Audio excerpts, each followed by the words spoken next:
Mga tugang, ini ang paghurup-hurup sa tataramon.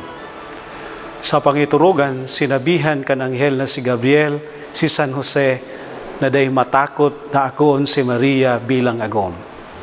Asin pagmata niya tulos pagkaaga, inako niya si Maria bilang agom. Asin day siya natakot na akoon si Maria bilang sa iyang esposa.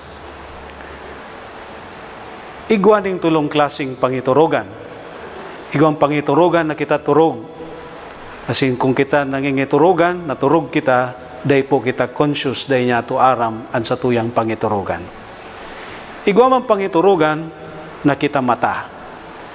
Ang pangiturugan na ini, ang apod niya to ambisyon o kamauotan niya to sa buhay. Asin igwapang pangtulong klasing pangiturugan. Pangiturugan ng mahal na Diyos para sa sato, na pwede niya tong apodon na bukasyon.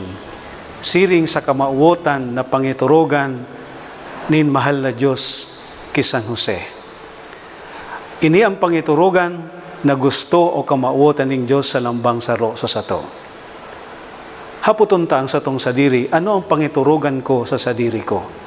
Ano ang kamauotan ko sa sadiri ko? Alagad mas magayon na haputon niya to ang satong sadiri, ano man ang pangiturugan ng mahal na Diyos para sa sakuya. Ini ang magayon na pangiturugan na dapat niya itong utubon. Kung gusto niya itong mautob ang pangiturugan ng mahal na Diyos sa sato, magmata kita. Magbangon kita sa satuyang kinamumugtakan. Dahil kita matakot na utubon ang kabutan kan satuyang kagurangnan. Sunodon niya to ang tataramon ng mahal na Diyos.